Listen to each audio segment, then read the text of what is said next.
Muito obrigado.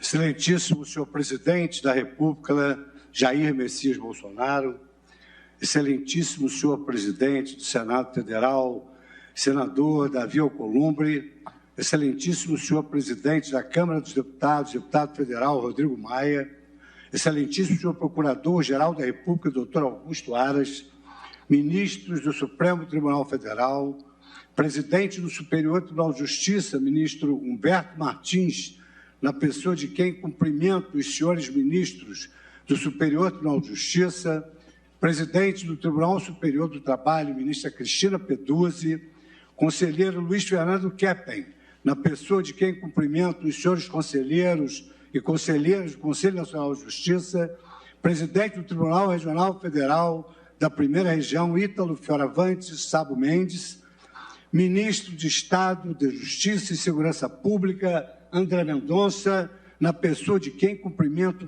todos os ministros de Estado que nos deram a honra das suas presenças nessa tarde. Senhoras e senhores, profissionais da imprensa, servidores, familiares e amigos.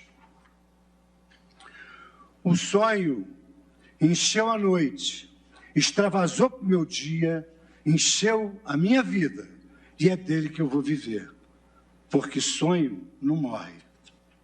Sob a inspiração da poetisa e filósofa Adélia Prado, inicio este discurso com a infinita emoção que me assoma ao tomar posse na chefia do Poder Judiciário do meu amado país. Esse sentimento caminha irmanado com um profundo senso de responsabilidade, de disciplina e de prudência, sentimentos inerentes à honra de servir o povo brasileiro neste momento dramático de surgimento da vida nacional em meio a uma insondável pandemia de proporções globais. Com o primeiro gesto simbólico no exercício desta nobilíssima função, não poderia deixar de prestar um tributo às mais de 120 mil vítimas fatais do coronavírus no nosso país e aos seus familiares. Esta página crítica e devastadora da nossa história, que ainda estamos a virar, torna imperativa uma reflexão sobre nossas vidas, nossos rumos e nossos laços de identidade nacional. Nenhum nome será esquecido. Pela memória e dignidade dos brasileiros que se foram, não desperdiçaremos a oportunidade de nos tornarmos pessoas mais nobres e solidárias e uma nação melhor para o presente e para as futuras gerações. Nesses últimos meses, os cidadãos e as instituições do país demonstraram admirável capacidade de resiliência e de superação, tal como preconizava o literato Euclides da Cunha, para reconhecer que o brasileiro é, antes de tudo, um forte, capaz de se reinventar na adversidade. Não há crise que o esmoreça, não há obstáculo que o faça desistir dos sonhos, não há disrupção que o retire a identidade. O poeta matogrossense do Sul, Manuel de Barros, dizia que quem anda no trilho é trem de ferro. O brasileiro, ao contrário, é água que corre entre as pedras, porque sabe que liberdade caça jeito. É povo destemido, ciente de que o que a vida quer de nós é coragem, como no vaticínio de Guimarães Rosa. Ouço definir que a Constituição Federal é a um só tempo nosso símbolo e norma, esperança e autoridade, projeto e realização.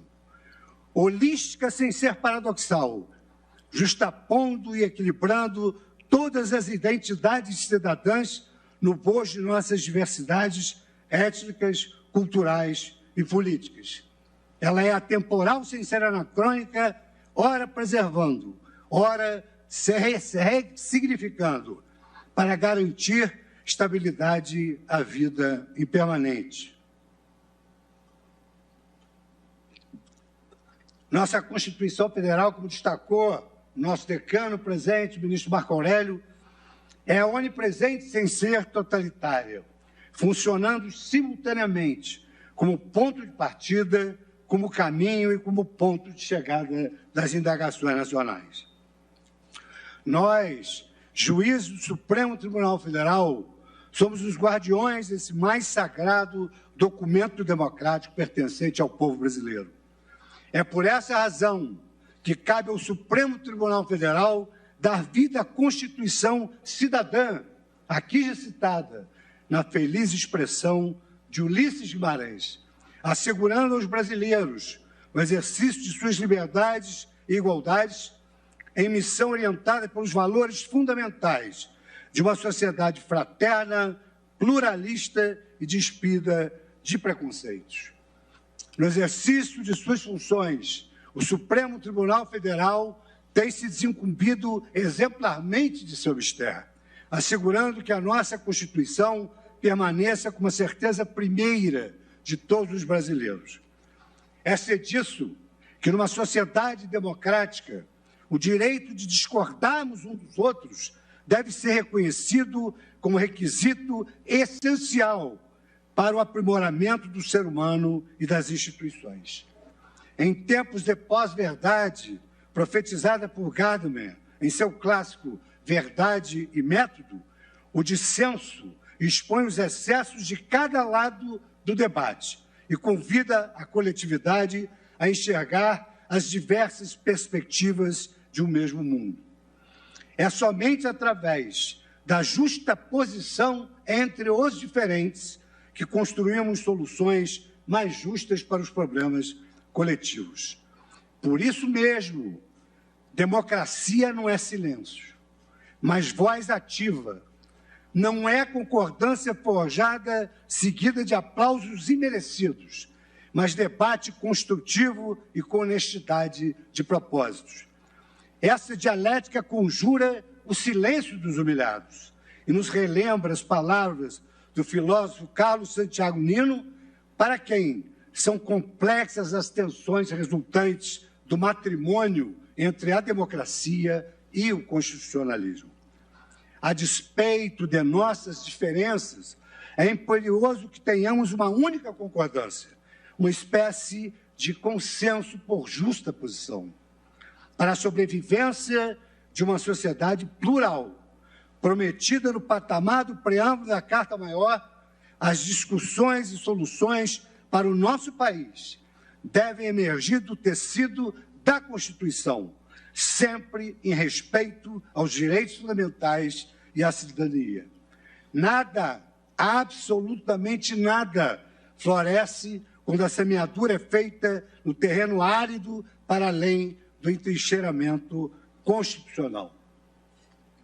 O Supremo Tribunal Federal, concretizando esse ideal, tem funcionado como eficiente árbitro dos conflitos constitucionais.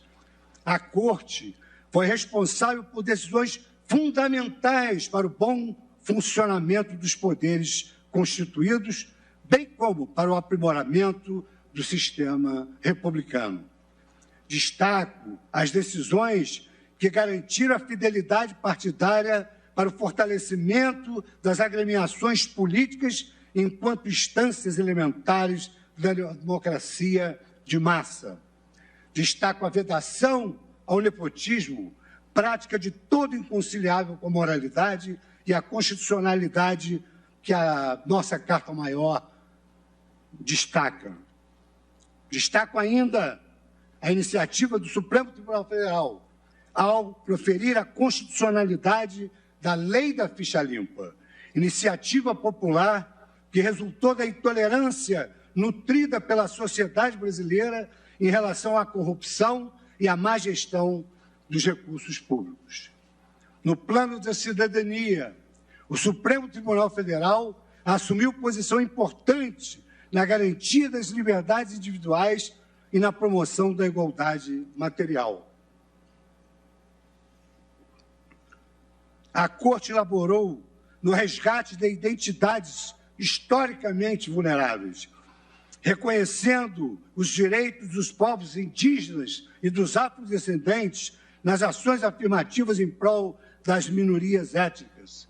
O Supremo legitimou as uniões estáveis homoafetivas, legitimou a paternidade socioafetiva e rechaçou a trans e a homofobia, validando, por último, a Lei Maria da Penha.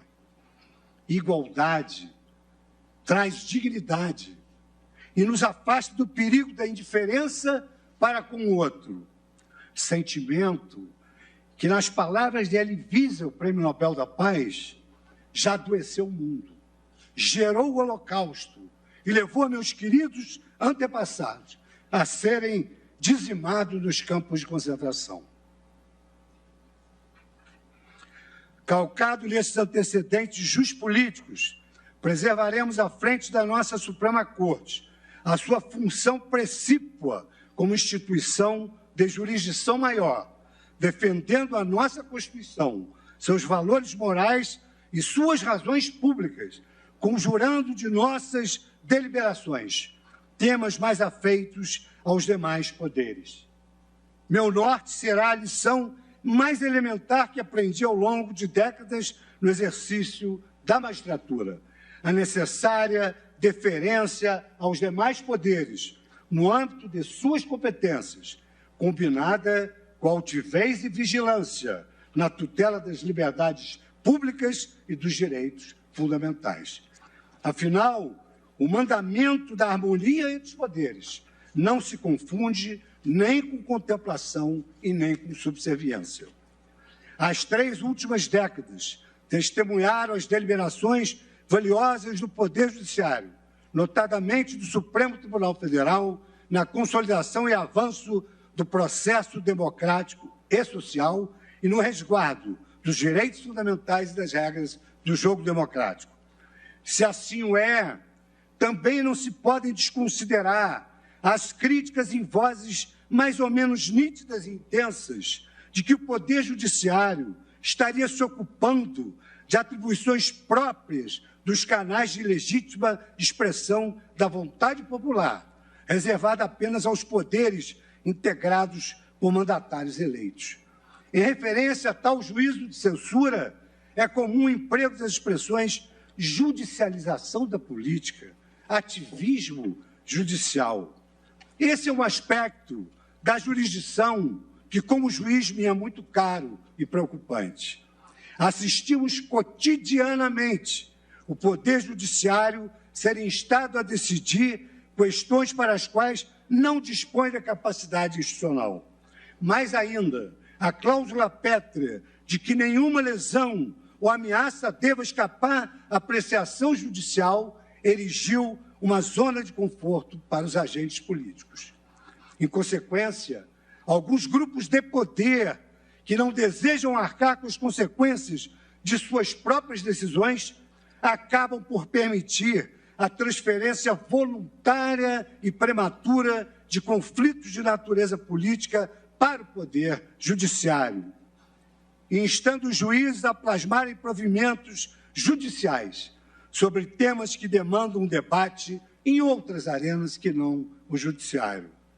Essa prática tem exposto o Poder Judiciário, em especial o Supremo Tribunal Federal, a um protagonismo deletério, corroendo a credibilidade do tribunal quando decide questões permeadas por desacordos morais que deveriam ter sido decididas no seio do Parlamento brasileiro.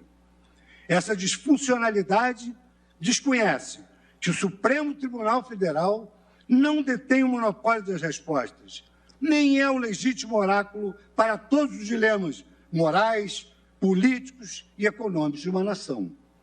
Tanto quanto possível, os poderes legislativo e executivo devem resolver interna corporis seus próprios conflitos e arcar com as consequências políticas de suas próprias decisões. Imbuído dessa premissa, conclamo os agentes políticos, os atores do sistema de justiça aqui presente, para darmos um basta na judicialização, vulgar e epidêmica de temas e conflitos em que a decisão política deva reinar. Trata-se de compromisso que se revela fundamental essa deferência para a sustentabilidade de nossa democracia, para a autoridade de nossa Constituição e para a harmonia entre os poderes. Aos nossos olhos, o Judiciário deve atuar movido pela virtude passiva, devolvendo à arena política e administrativa os temas que não lhe competem à luz da Constituição. Que quando excepcionalmente assumir esse protagonismo, o Judiciário poderá, em lugar de intervir verticalmente, atuar como catalisador e indutor do processo político-democrático, emitindo incentivos de atuação e de coordenação recíproca às instituições e aos atores políticos. Portanto, nos próximos 2 anos, será nosso objetivo preservar a dignidade da jurisdição constitucional. É sabido que, muitas vezes, o poder de decidir tangencia o poder de destruir. Por isso mesmo, a intervenção judicial em temas sensíveis deve ser minimalista, respeitando os limites da capacidade institucional dos juízes e sempre à luz de uma perspectiva contextualista, consequencialista, pragmática, porquanto em determinadas matérias sensíveis o menos é mais. Por outro lado, se devemos deferência ao espaço legítimo de atuação política, não podemos abrir mão da independência judicial atuante por um ambiente político probo, íntegro e respeitado. De forma harmônica e mantendo um diálogo permanente com os demais poderes, o Judiciário não hesitará em proferir decisões exemplares para a proteção das minorias, para a proteção da liberdade de expressão, para a proteção da liberdade de imprensa e para a preservação da nossa democracia e do sistema republicano de governo. Igualmente, não mediremos esforços para o fortalecimento do combate à corrupção que ainda circula de forma sombria em ambientes pouco republicanos em nosso país. Como no mito da caverna de Platão, a sociedade brasileira não aceita mais o retrocesso à escuridão. E nessa perspectiva, não admitiremos qualquer recuo no enfrentamento da criminalidade organizada, da lavagem de dinheiro e da corrupção. Aqueles que apostam na desonestidade como meio de vida não encontrarão em mim qualquer condescendência, tolerância ou mesmo uma criativa exegese do direito. Não permitiremos que se obstruam os avanços que a sociedade brasileira conquistou nos últimos anos, em razão das exitosas operações de combate à corrupção, todas autorizadas pelo Poder Judiciário brasileiro, como ocorreu no Mensalão e com a Operação Lava Jato. Os senhores ministros, os senhores presentes, inicio uma rápida digressão sobre o nosso plano de gestão, uma prestação de contas aos meus eminentes colegas. Nas últimas décadas, o Poder Judiciário tem refletido acerca da sua própria natureza e dos resultados que tem oferecido à sociedade. Governança, eficiência, inovação tecnológica e transparência são vetores estratégicos odiernos que impulsionam a diversificação do modo de se pensar e de se fazer justiça no Brasil. Nossa gestão no Supremo Tribunal Federal e no Conselho Nacional de Justiça compreenderá 5 eixos de atuação.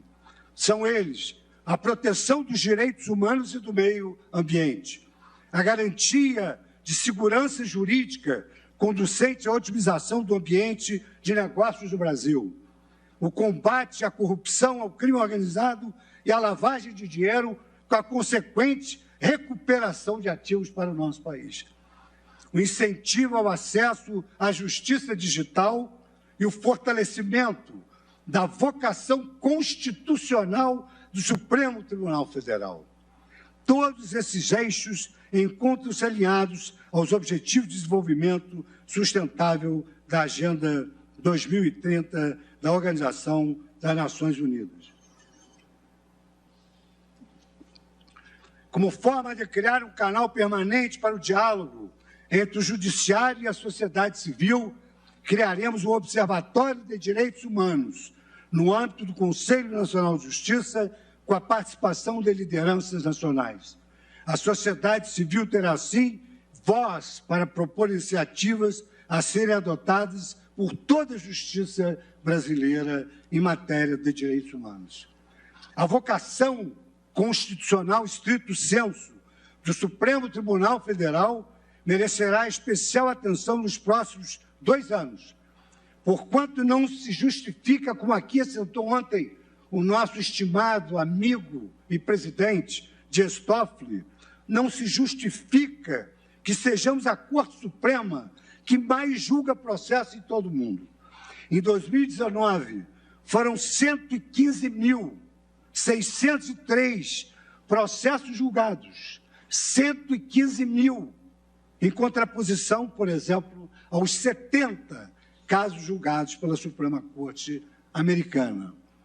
Julgar muito não significa necessariamente julgar bem. Por isso, o gerenciamento dos precedentes a que se referiu nosso decano, ministro Marco Aurélio, o monitoramento de sua correta aplicação pelas demais instâncias do Poder Judiciário permitirá a redução expressiva do número de ações que chegam desnecessariamente ao Supremo Tribunal Federal. Essa mudança permitirá reposicionar cada vez mais o Supremo Tribunal Federal como uma corte eminentemente constitucional. As inovações tecnológicas entrarão em cena para a transformação revolucionária da prestação jurisdicional, sem olvidar a coexistência com o trabalho humano. Temos sido simultaneamente espectadores e protagonistas de uma das maiores transformações da história da humanidade, o sepultamento da era tecnológica e o resplandecer da era digital, em que o Big Data se torna a fonte principal de produção de dados públicos. Em nível global, e é importante que se diga, o Poder Judiciário brasileiro está na vanguarda desse processo. As excelentes gestões dos presidentes do Supremo Tribunal Federal e do CNJ, que me antecederam, ainda integrantes dessa corte, criaram bases tecnológicas para, doravante, consolidarmos a revolução digital do Poder Judiciário. Nos próximos 2 anos, daremos passos largos em direção ao acesso à justiça digital amplo e restrito, em tempo real, para todos os brasileiros. O Supremo Tribunal Federal caminha para se tornar a primeira Corte Constitucional do mundo 100% digital, com perfeita integração entre a inteligência artificial e a inteligência humana para oferecimento online de todos os seus serviços.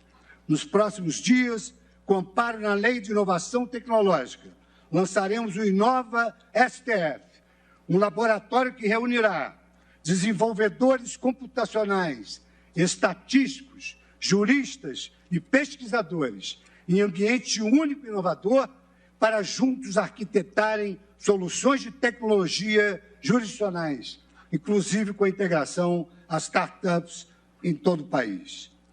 Na primeira instância, criaremos juízos 100% digitais, em que todos os atos processuais serão realizados de forma eletrônica e remota, e com juízes acessíveis a todos os jurisdicionados, sem a necessidade de uma estrutura física para o seu suporte. Eis a era digital antevista por Eric Hobsbawm, em que fóruns deixam de ser espaço físico para se tornarem serviços prestados online. O programa Justiça 4.0 do CNJ intensificará esse movimento disruptivo, por meio da eliminação de cartas precatórias, ampliação de audiências telepresenciais, criação do domicílio digital e incentivo a soluções alternativas de conflito em plataformas eletrônicas, entre diversas outras iniciativas. A tecnologia também será primoroso instrumento para o aprimoramento do sistema de combate à corrupção e à recuperação de ativos de nosso país por meio de aplicação de parcerias estratégicas com organismos nacionais e internacionais, tão essenciais ao ingresso do Brasil na OCDE.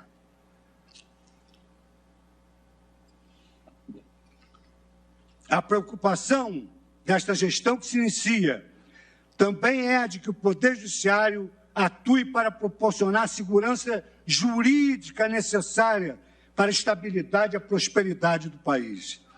Nenhuma nação cresce em um ambiente permeado por excesso de burocracia e por incertezas quanto às consequências das condutas humanas. Os investidores no Brasil clamam por previsibilidade e segurança jurídica, na medida em que a surpresa e o desenvolvimento econômico absolutamente não combinam. Nessa perspectiva, não esqueceremos outro destinatário central do nosso trabalho diário, o cidadão brasileiro. Não basta um poder judiciário tecnológico, transparente e eficiente, se os direitos básicos do cidadão não forem protegidos e concretizados pelas decisões judiciais. Alvitro que nós, juízes do Brasil, jamais esqueçamos que o judiciário é a porta última dos aflitos, que no exercício do nosso labor deparamos-nos com as mais severas mazelas humanas, personificadas em rostos marcados, ora pela dor, ora pela culpa, mas em ambos os casos sempre confiantes na justiça dos homens. Deveras, não olvidaremos que o Poder Judiciário deve contas à sociedade. Advirto, porém, prestação de contas à sociedade não se confunde com obediência à opinião pública, mas antes com o sentimento constitucional do povo. A interpretação da Constituição deve refletir e justapor, sem paixões, os valores que formam a cultura política e a identidade do povo brasileiro. Judicatura requer a consciência de que a autoridade de nós, juízes, repousa na crença de cada cidadão brasileiro de que as decisões judiciais decorrem de um exercício imparcial e despolitizado de alteridade. A efetividade da Constituição, já ao afirmar a Conrad Hess sobre a força normativa da Carta Magna, é tanto maior quando se alia ao sentimento constitucional do povo. Peter Haberle, ao discorrer sobre a sociedade aberta dos intérpretes da Constituição, deixa entrever que, além dos poderes constituídos, executivo, legislativo e judiciário, o povo também é o exegeta maior da nossa Constituição. Minhas senhoras e meus senhores, eu me dirijo agora aos destinatários de meus agradecimentos institucionais. Mercê de compor o colegiado judicante, passo a partir de hoje a me dedicar a esses altos desígnios patrióticos, na certeza de que a nossa esperança se exteriorizará na vitória e de que a nossa fé no Brasil, presidente, será sacra como uma oração. Dirijo-me primeiramente aos órgãos da República, seus membros e instituições essenciais à prestação da justiça, para fazer uma promessa, parafraseando o nosso artista popular, Luiz Gonzaga, o rei do Baião: a minha toada é mensageira da paz. A minha trajetória de vida pública fala por si. Eu sou um homem de pontes e não de muros. Segui à risca a lição poética da goiana Cora Coralina e fiz a escalada da montanha da vida, removendo pedras e plantando flores. Teremos as nossas relações com os demais poderes e que serão harmônicas, porém litúrgicas, como determina o mandamento constitucional. Aos meus colegas, meus queridos colegas, ministros do Supremo Tribunal Federal, de ontem, de hoje e de sempre, eu presto a profissão de fé de que não economizarei esforços para manter a autoridade e a dignidade desta Corte, conjurando as agressões lançadas pelos descompromissados com a pátria e com o povo do nosso país.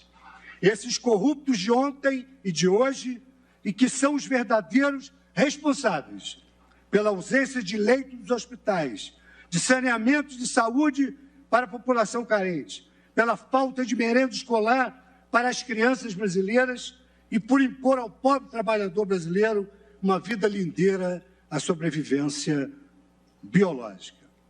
Muito humildemente, sei que nenhum, absolutamente nenhum, desses nobres desígnios anunciados é alcançável em voo solo.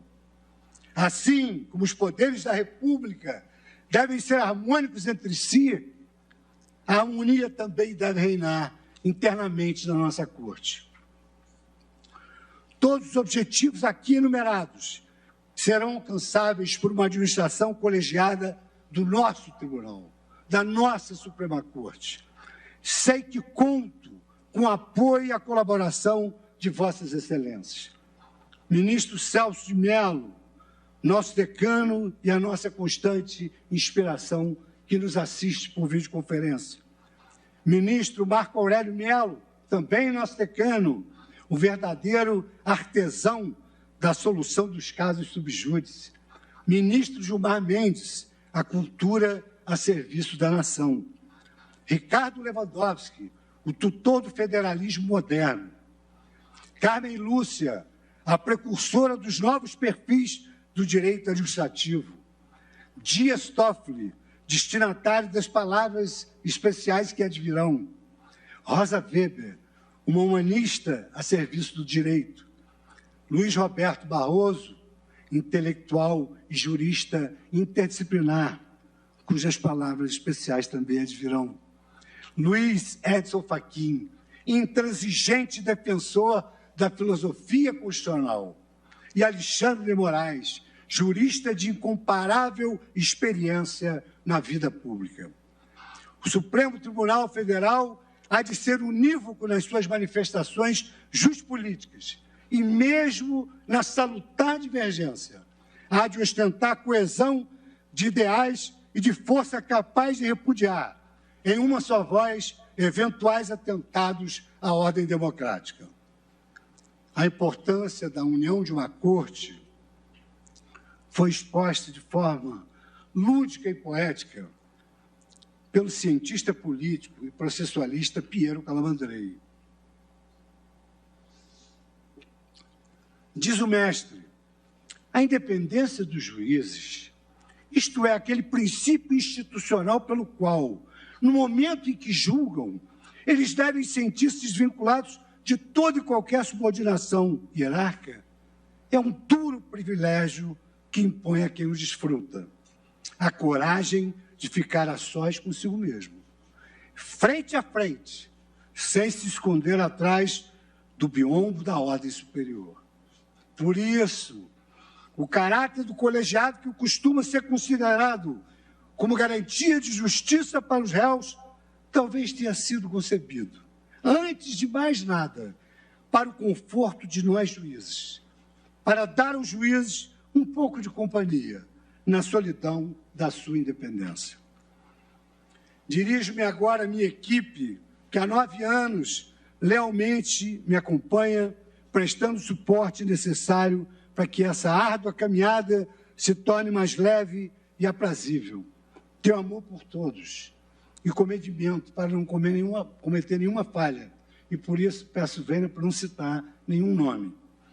Agradeço ao corpo de funcionários do Supremo Tribunal Federal e do Conselho Nacional de Justiça que passo a pertencer, pedindo o voto de confiança para que juntos realizemos um trabalho transformador. Passo agora às homenagens especiais. E destaco o ministro Dias Toffoli, que a empreitada de administrar o judiciário, que o destino ora me submete, atenua-se pela exemplar e magistral atuação de Vossa Excelência e de sua equipe. Da alegria à pandemia, Dias Toffoli não poupou esforços para incrementar a transparência, a eficiência e a responsabilidade do Poder Judiciário, eixos estratégicos de sua gestão. E como demonstração de um profundo comprometimento com a coisa pública, Dias Toffoli permitiu de maneira incondicional que a fase de transição tão crucial se iniciasse e ocorresse de maneira cordial, liana e eficiente. Agradeço ao ministro Marco Aurélio as generosas palavras, frutos da nossa antiga convivência, de seu dedicado estímulo, isso é muito importante, ministro Marco Aurélio, seu dedicado estímulo para que eu alcançasse uma cadeira no Superior Tribunal de Justiça. Etapa da minha carreira, que após 11 anos de convivência no Tribunal da Cidadania, usufruindo da companhia dos eminentes colegas aqui presentes e do saudoso Teori Zavascki, pavimentasse a minha chegada à Suprema Corte. Vossa Excelência tem uma imensa responsabilidade pela minha chegada ao Supremo Tribunal Federal e ao posto que ora alcanço.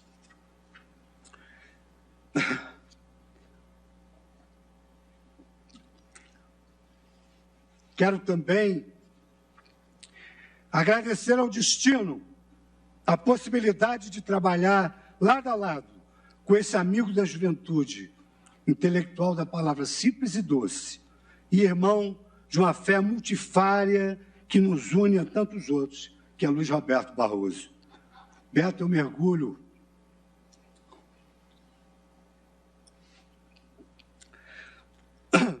no nosso passado acadêmico e comemoro que nossos caminhos são um só caminho.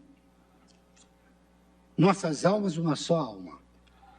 Essas mesmas palavras que eu proferi quando juiz de direito e juiz celebrante do seu casamento com a querida Teresa. E essas bênçãos, elas colocam novamente ao meu lado uma mulher que se destaca no universo feminino pela sua cultura, pela sua postura, pela sua sobriedade, e que me dará o amparo eficiente da sua presidência, tal como fizera no TSE. Já foi minha vice-presidente do TSE e quis o destino agora que Vossa Excelência mais uma vez me acompanhasse, ministra. Com a sua licença, minha querida Rosinha. Minhas senhoras e meus senhores, o cantor e compositor Fagner, que nos brindou com uma versão tão brasileira quanto nordestina do hino da nação brasileira, ele, numa de suas canções, traz uma estrofe na qual afirma: só acredito no homem que chora e que sonha. Esse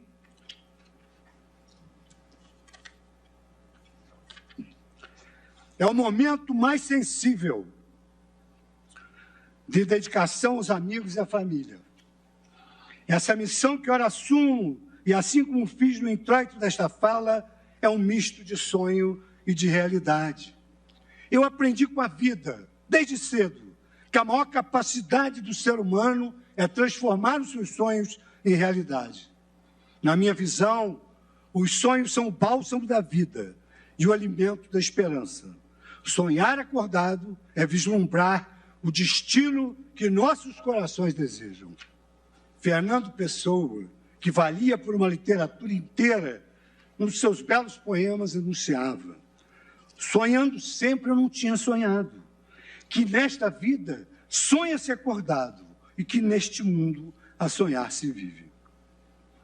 Essa inspiração lúdica prepara meu espírito para agradecer, em primeiro lugar, as palavras do Procurador-Geral da República, que me fez fazer um mergulho no meu passado e rememorar meus tempos de Ministério Público, que hoje marca, com tintas fortes, o meu currículo. Procurador-Geral da República, doutor Aras. As palavras desse jovem Felipe Santa Cruz, advogado, que me faz relembrar a minha família inteira, toda a minha família de advogados. Meu falecido pai, minhas irmãs, meus filhos. E a advocacia, assim como a justiça, é um sacerdócio. Nós dedicamos as nossas vidas em prol da justiça, em prol da vida das pessoas que sofrem, da esperança dos que tentam viver.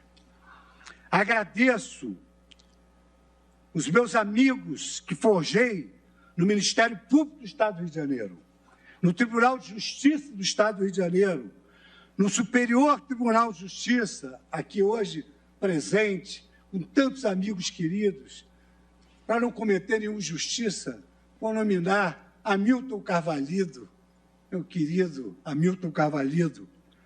Esta Casa de Justiça a que pertenci e que, por força de sua jurisprudência, hoje é cognominada de Tribunal da Cidadania. Quero também agradecer à comunidade do jiu-jitsu, esporte que me dedico por mais de 40 anos e que me transmitiu lições de coragem, disciplina e saúde. E cumprimento a todos na pessoa do nosso mestre Oswaldo Alves, um octogenário com a alma espartana de um jovem de 20 anos. Meu amigo, meu mestre, Sérgio Penha, que ora me assiste dos Estados Unidos da América. E também a família Grace, que trouxe jiu-jitsu para o Brasil. Agradeço a música, que me encantou na juventude e me levou à ousadia de integrar bandas à época. E o faço na pessoa de Michael Sullivan, aqui presente, compositor de mais de 1.500 músicas, ganhador de vários Grammys latinos, que me deu a honra da parceria da canção Flor Mariana, como presente de casamento para minha filha. Por fim, é hora de pedir permissão para deixar falar o coração, exteriorizar a minha perene gratidão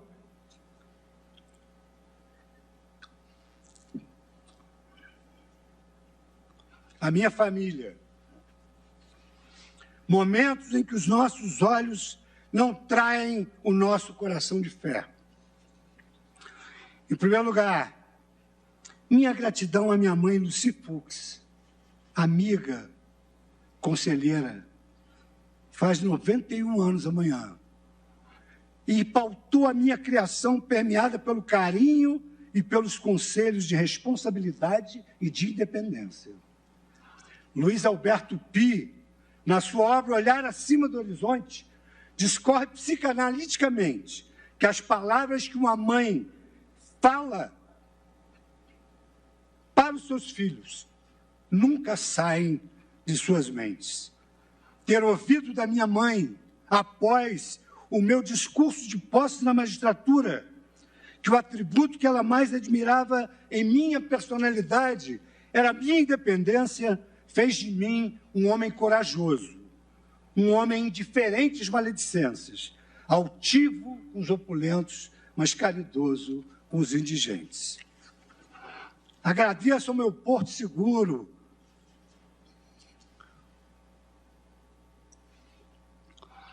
minha amada esposa Eliane Fux. Agradeço, Eliane, porque você compartilha meus anseios e me fortalece nas fraquezas que autenticam a minha humanidade. Agradeço pela sua sobriedade, seu amor e presença constante nos nossos 45 anos de convivência. Você pavimentou esse caminho junto comigo, num amor unitivo, que sem ele seria impossível estar aqui hoje.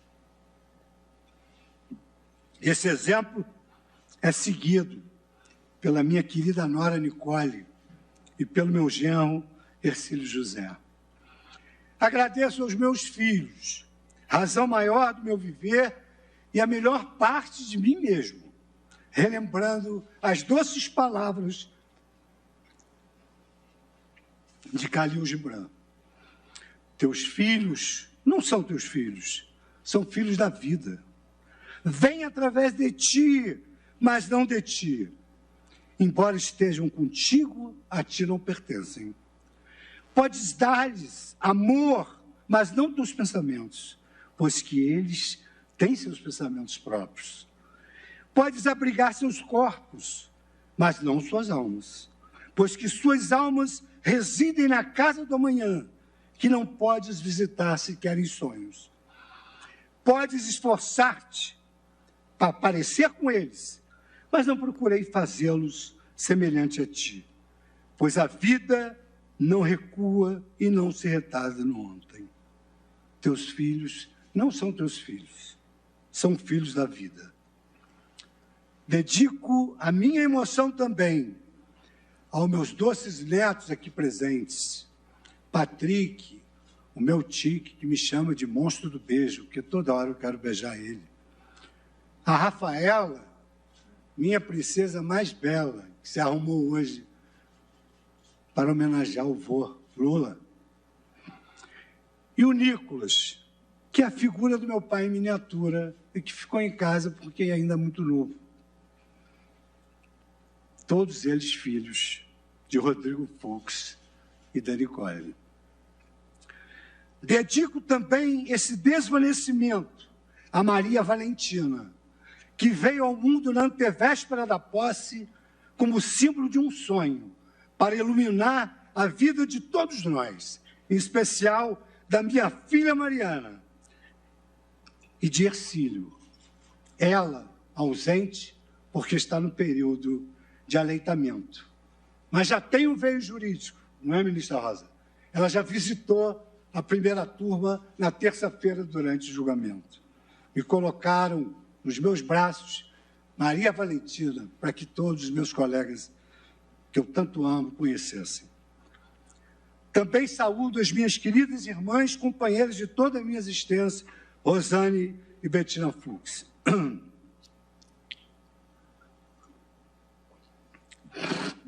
Por fim, ergo a minha voz com a sensação dúbia de alegria e saudade,